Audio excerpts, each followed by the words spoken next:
They sold my car, a $40,000 car I worked 3 years to afford, and they sold it like it was scrap metal. Not for an emergency, not for survival. For balloons, champagne fountains, and a rented ballroom, my sister's graduation party. I wasn't even invited. When I found out, I didn't scream, I didn't cry, I just went quiet. Because that kind of betrayal doesn't deserve a reaction. It deserves a reckoning. I used to believe family meant loyalty. I bent my back to support them, paid bills when dad's hours got cut, slipped mom cash when she said she was short on groceries, even covered my sister's tuition balance when she overspent her allowance. And the car, God, the car was supposed to be a gift. My way of saying, thank you for raising me, for sacrificing. They smiled when I handed over the keys. My mother kissed my cheek like I was her salvation. My sister squealed and snapped pictures like it was hers already. For a moment, I felt proud, needed, loved. I didn't realize I was feeding wolves. The truth slipped out casually. A friend of my sister's posted a story online. Glittering decorations, a stage, the caption, "Best grad party ever." And there, blurry in the corner, my car title papers on the table. They'd sold it weeks before, without a word. I stared at that photo until my chest went cold. My name erased for her moment of glory. I confronted no one, not then, because rage is loud, but revenge is patient.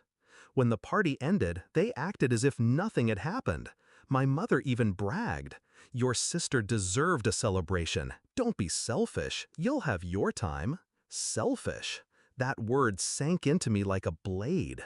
I had given and given until I was empty, yet somehow I was selfish. That's when I decided, if they only saw me as a wallet, then I'd shut it.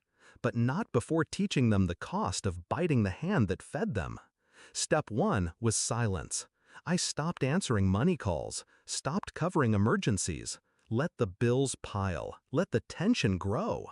They thought I was sulking. They whispered about me being ungrateful. I smiled to myself. Let them talk. Step two was precision.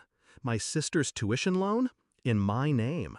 My mother's credit card? Co-signed by me. I had the legal right to pull the plug, and I did. Quietly, strategically. One by one, the safety nets vanished. Step three was patience. I waited for the day they'd need me again. I didn't have to wait long. A month later, my mother cornered me in the kitchen. Her tone wasn't a request. It was entitlement wrapped in sugar. "My birthday's coming up. I want a new car. You'll buy it for me, won't you?" My sister laughed behind her, as if I existed only to serve. I met her eyes, steady, calm. "Of course, Mom, you'll get exactly what you deserve." She smiled, satisfied. She didn't hear the weight of my words. The day came. I drove her to the dealership. She was giddy, pointing at SUVs, leather seats, all the luxuries. She didn't notice how the salesman looked at me, already briefed. When the papers came out, I slid them toward her. "Happy birthday, Mom. Sign here." She signed without reading, too blinded by greed to see the fine print. It wasn't a purchase agreement. It was a lease, solely in her name. No down payment, no subsidies from me. Just her, shackled to monthly payments she couldn't afford. Her smile faltered when the salesman explained. "Congratulations, ma'am. Your new car will arrive next week. First payment due in 30 days. She turned to me, panic flickering. "You said you'd buy it." I shrugged. "I gave you what you deserve. A car. The rest is yours." Her face drained. My sister cursed under her breath.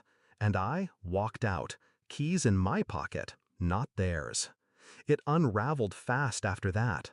The tuition payments stopped. My sister was dropped from her program. The credit cards defaulted. My mother's phone buzzed with collection calls. The car lease payments crushed them, late fees stacking like bricks on their chest. That's when the calls started. 50, 60, begging, pleading. I didn't answer. For the first time, they felt the weight I'd carried for years. And me? I was free. Not angry, not bitter, just free. Because betrayal isn't undone with shouting matches or slammed doors. It's undone when the betrayer realizes they destroyed the only person who ever held them up. They wanted me to be their provider, their safety net, their servant. Now they know what life looks like without me. I gave them everything once. Now I've given them nothing, except the one gift they truly earned, the lesson that even family can fall from grace, and that I never fall twice.